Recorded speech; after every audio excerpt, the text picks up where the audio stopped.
Hello, everyone. Welcome to Courage Bacchus. We've got Matt Ayash here, all the way from Halifax, Nova Scotia. He flew in to come and talk to us today. How are you? I'm good. Now, I should probably tell you that my real name is actually Mutaz, but I've changed it to Matt when I moved to Canada. So I guess I'll give you a bit of my background there. Sure. Why don't you talk a little bit about your background, about your signing background, about Jerusalem? Sure. Well, I was actually born in Jerusalem. This is the sign we use. Right sort of in the middle between Israel on one side, and we had Palestine on the other side. And so I lived in that area. You know, a lot of Arab people live there and a lot of Jewish people on the other side.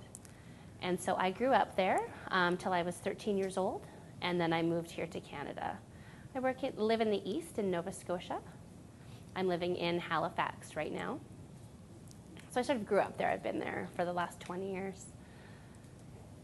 But when I was born as Mutaz, again, I grew up, we were speaking. There wasn't any sign included in my upbringing. And, you know, even at the deaf school, everyone would speak and there was all oral learning. It was a poor area, very different from here. And so I learned to sort of speak and try to lip read. It was very exhausting, a lot of work. Once I moved to Halifax, I just couldn't believe that everyone was signing. It was fascinating and such a different life that I have now. But I'll back up, go back to where I grew up. So I grew up in Jerusalem. Jordan was right next there as well. And there was one girl, very wealthy family, very good education, and they were able to sign. It was very interesting. They were at the deaf school. She'd come to visit and see what our school looked like, our deaf school, and noticed that we were all speaking. And she was shocked, you know, said, and I saw her signing, and I was like, oh my goodness, what is that? We used to make fun of her. That's so weird. You know, why aren't you talking? And it was very difficult for her. She was crying and upset, and I thought, well, what is wrong with her? You know, I didn't know any different at the time until I moved to Canada, and then I noticed everyone else was signing, and I thought, oh, it's the other way around. It's different here. So that was a different experience for me. So I used to speak Arabic, and then I moved to Canada and tried to learn a little bit of English. So while I was learning sign language, I didn't learn ASL, American Sign Language. I signed exact English, SEE it's called, such as I am going to the store. Every single syllable and sound has a sign. It takes a long time, and you have to take the exact English phrase and turn it into sign language. It was exhausting to try to do that all day and try to keep up. I was only 13 years old. I just moved. And I was in junior high school at that point. So it was grade 7. So when I went into high school, I noticed there was some other kids signing, and they had interpreters. So up until then, I was, you know, in a small class and sort of just barely keeping up. And then I was mainstreamed in with other kids.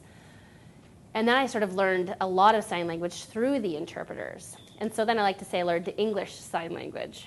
So a bit more English word order, still following a lot of regular English, but not quite as much.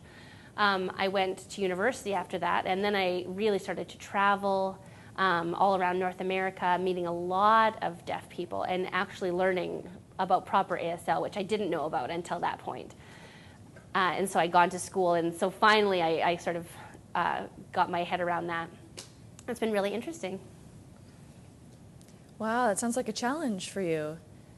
Can you tell me a little bit about your YouTube stories? You have a lot online about Jerusalem.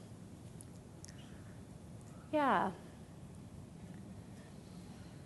Well, you know, I had a lot of friends that I would tell my stories to about my life and my upbringing in Jerusalem. And, you know, I would tell people what had happened, and people were always very interested. So they said, well, why don't you put it up online and share your stories with other people? I gave it a bit of a thought, and I thought, you know, why not? I put it off for a while. You know, I didn't think it was all that important at the time, but I noticed a lot of people were putting stuff up and vlogs and different things, and you know, I sort of thought it was a good idea to share my experiences and not keep all of that to myself. That's not how I am. I really like to share information and stories. So I decided to give it a shot, and seemed like a lot of people were very interested and wanted more. I had lots of requests, and I said, oh, hold on.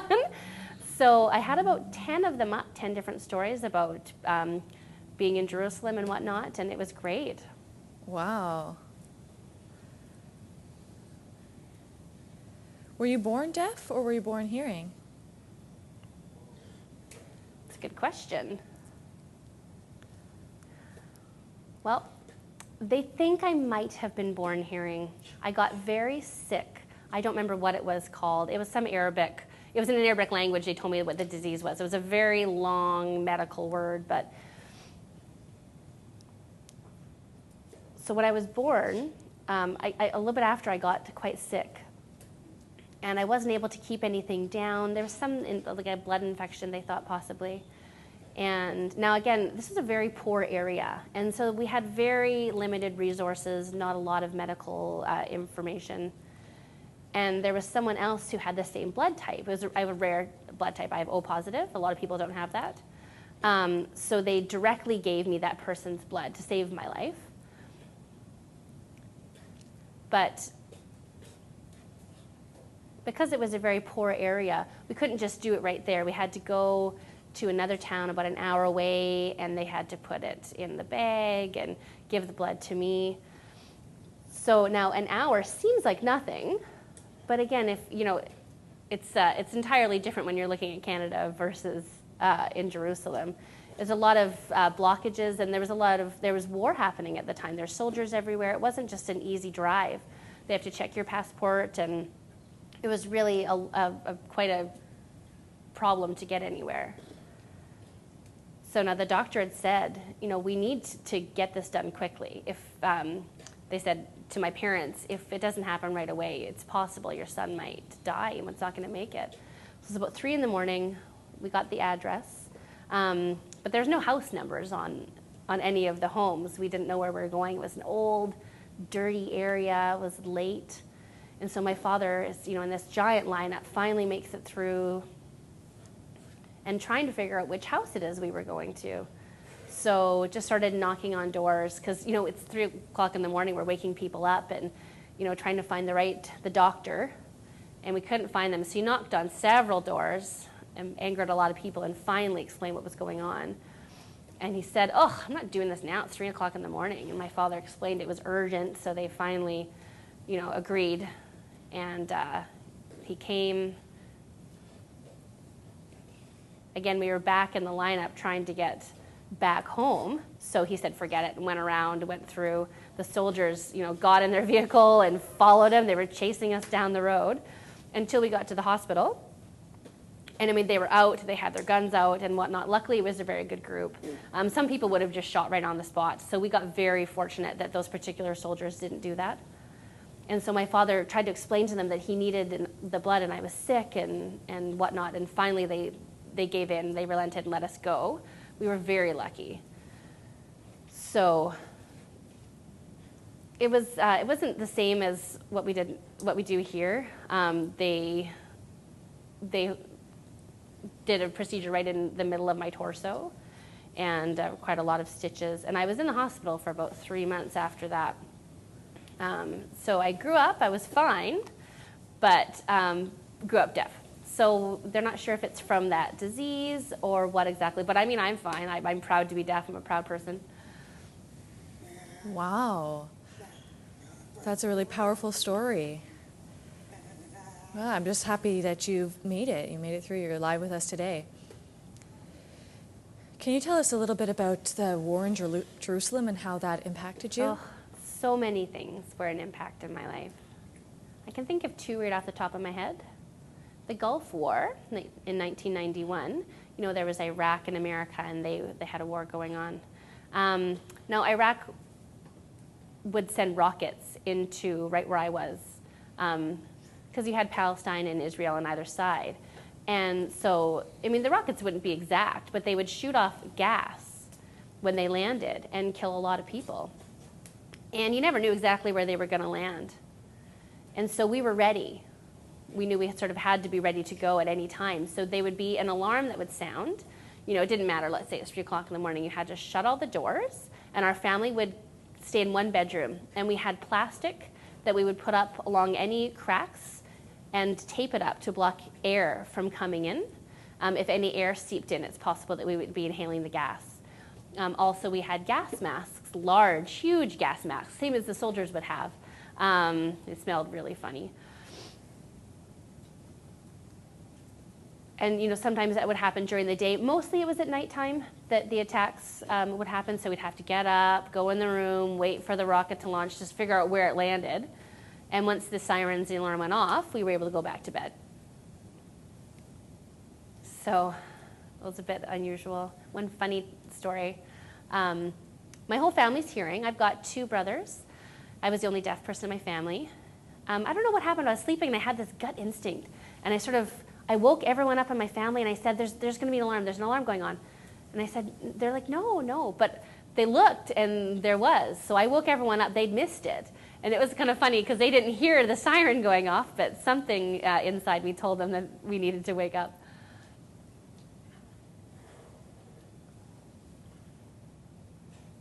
Now in Palestine, there's a group, you know, and they sort of looked at them. Everyone was good or bad, you know. It wasn't that we were all humans. My father was really good friends with people on either side. And my father was married, or was a friend with one Jewish soldier, and he came over one day to visit, and he wanted to meet my father's family and me and whatnot, and you know, have a good chat with everyone. And so when I first saw him, I was little. I didn't know any better. I was just a young kid, and you know, I might have been 5 or 6 years old. I saw him, and I was scared, and I said, he's going to kill me. I'm scared, because he was a soldier, and he felt terrible. He left. He didn't want to make it worse. But, you know, I didn't know that it would be fine. My father had to teach me that, you know, people were the same regardless. And it was just it was a different world. It was a lot of conflict, a lot of war. It was very tough to live in that situation for so many years. But I mean, it was really important to learn that we're all human and can be friends regardless of which side of the border we're on. Yeah, it's a different culture, it sounds like. I know you've got a lot of stories to share, but we're going to take a small break, and we'll come back in a few minutes. Thank you.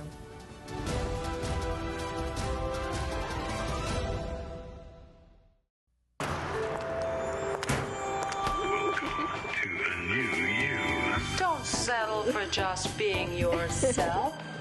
Be a new you in only minutes. Why be you when you can be me? Your before photograph. Perfect image packages. Oh, why be you when you can be me? Step up for your after photograph. Why let someone else decide who you should be? How Racism Affects My Life by Sarah F. To start with, it hurts when I hear my uncle tell me that all Chinese should go back to China and stop stealing jobs. Or when the white kids say that the brown kids smell funny. To see the pain in my best friend's eyes when she was beat up for being South Asian, and when the guy at the grocery store kicks out the black kids because he thinks they're all thieves. It makes me wonder, if everyone is racist, is anyone really safe?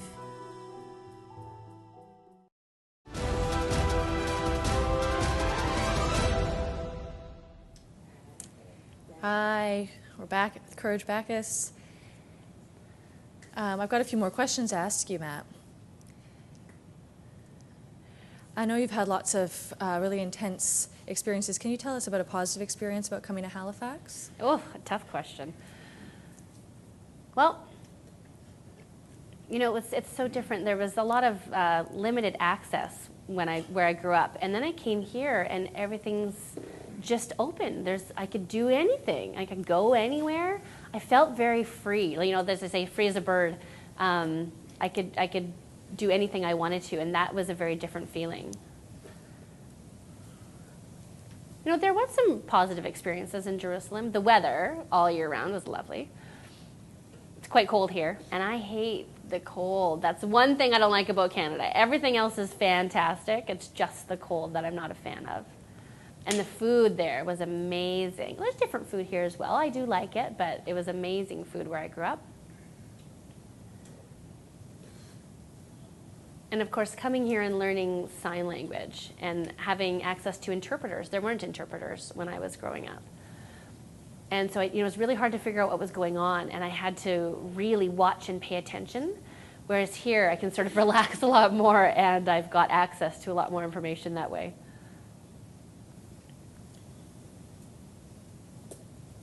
When I moved, I felt sad to leave my family. They're very good people that live in the area. And to come here and start a new life. And I was excited about that new chapter of my life, and to see what my new life was going to look like. For example, seeing a doghouse. I was like, oh my goodness, what is that? It's a doghouse. And my father said, yeah. I said, so dogs can talk? Because back home in Jerusalem, dogs were just outside. They never went inside. All year round, it was hot outside, and, they would just be around. But here, if dogs and cats and animals, they went into the home. It was such a different, cultural experience for me. So I really sort of started to discover, and I really wanted to travel the world because I just was shocked at all the really interesting things I was able to see. You're right, yeah. I remember going to other countries and seeing dogs that would just stay outside, and here people have their dogs and cats inside. Mm-hmm. I remember you were saying you went to the Pan Am Games for the deaf, right? Do you have some memories or stories you'd like to share from that? Yes, right. The Deaf Pan Am Games were wonderful. I played for the Deaf Canadian soccer team. I was playing soccer with a hearing group of people in Nova Scotia before that. I didn't even know there was a deaf team, to be honest. And I sort of kept playing, and I didn't have a ball on my own. But I wasn't really interested in joining, a deaf team at first, and that was sort of my mistake. I shouldn't have been like, ugh, It happened a couple years later. I saw there was this deaf Canadian team, and I thought, oh, I need to get better, and I need to practice more. So I did, in fact, join a team. I was frustrated before, but I said, forget it. I'm going to prove to them that, I can do this. Maybe it's not fair, but that's life, If I've got a whole hearing team, that's fine. I'll show them that deaf people are just as capable, and, I needed to take that challenge on myself. So finally they noticed, and, they would give me the ball more, and, they sort of trusted me as a player. I didn't let them blame me for being a deaf person, but I blamed myself previously for not being perseverant and not keeping with it.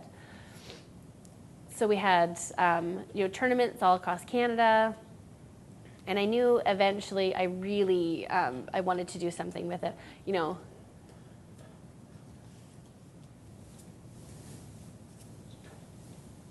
I didn't want to do it because everyone told me I could. I wanted to do it because I felt like, it was something I could do and something I was really passionate about. Oh, what was I going to say? So anyways, I got very involved in soccer, and I met the first training session with training camp, I guess it was, with my new deaf team. And it was amazing. Everyone was signing and playing soccer and passing the ball.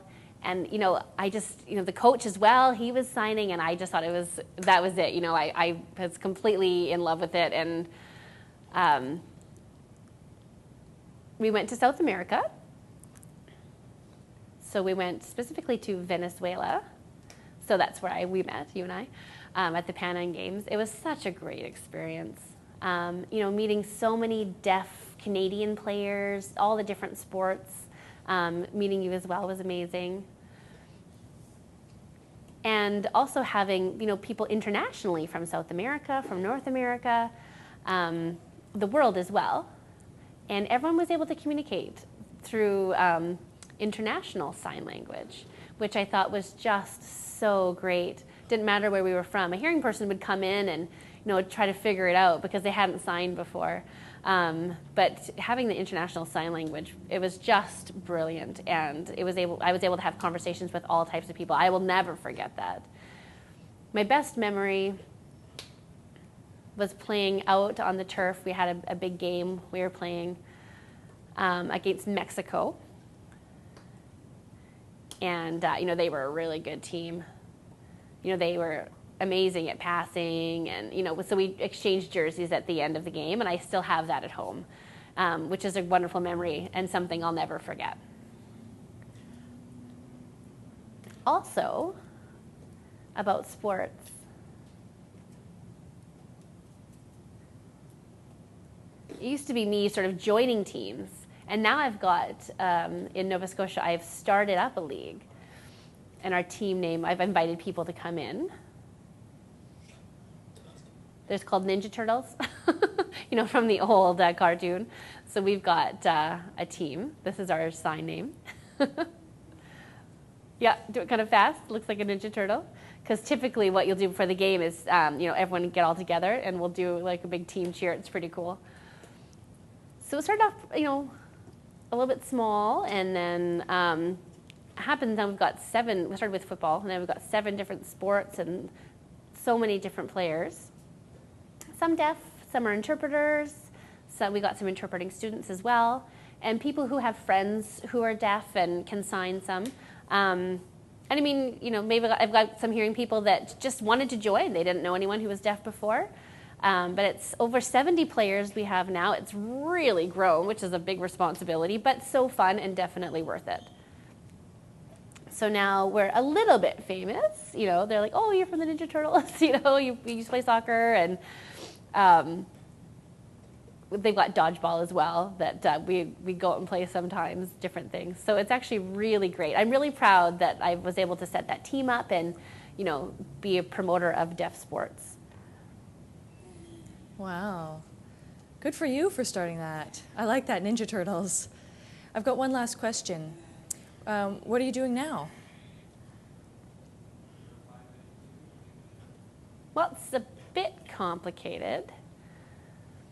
I've got sort of lots of different things going on. I don't think I have one specific thing that I work on full time, but I'm really interested in looking at being an ASL teacher, an educator. I think it's important that deaf kids have a good education, and so, me having learned Arabic and then sign language, ASL, international sign language, I've sort of got a good grip on a lot of different languages, which I think is sort of an interesting experience. And I love sort of different cultures and different countries as well. That's right. Yes. Why is that?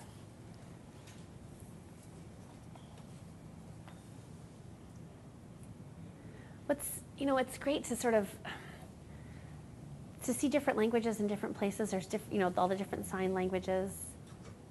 Even looking from Nova Scotia to BC, there's different signs.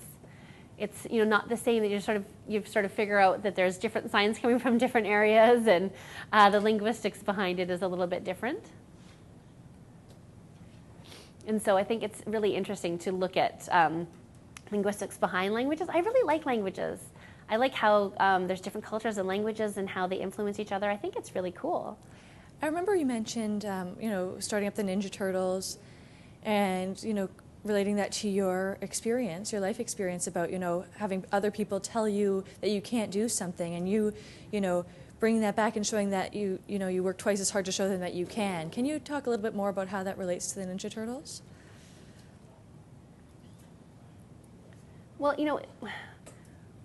they would say, oh, well, it's hard to pass to you because you can't hear. And, I thought, well, I can look. I've got eyes, My eyes work just fine. So I would, I mean, a lot of people take advantage of being able to hear, obviously, but, my eyes are just as good in that sense. I can see shadows coming. I'm more perceptive that way. And so I can't see that someone's saying to pass to them, but I can see their body language. And so I'm much more adept at looking at body language and all of those different things. I just went to Europe not that long ago, and again, was able, it didn't matter if we had the same language. Deaf people were able to sit and talk and communicate, and a lot of it has to do with your body language anyways. So I thought that was just a really cool sort of thing. And body language, for example, I went to Bulgaria to the Deaf Olympics there, and I was just eating, I'd ordered something, and the waiter had come, and I said, I wanted water. And they did this. I was like, oh, does that mean no? And, it's a different culture. That means yes, but it's the side-to-side motion. Whereas in North America, that would mean no. Here it means yes. So, just learning those subtle differences between different languages, I find it really fascinating. And, it doesn't matter if you're hearing or deaf. You can do anything. And never give up, right? Yes. Yeah, persevere. That's so important. Thank you so much for sharing that with us. Please check out Matt's YouTube at MUTAZAYYYASH81, all together, okay? You search that, and he's got 10 different stories, and you can watch and learn more about his background and his history. Thank you so much for coming, Matt Ayash. Thanks for watching Courage Bacchus.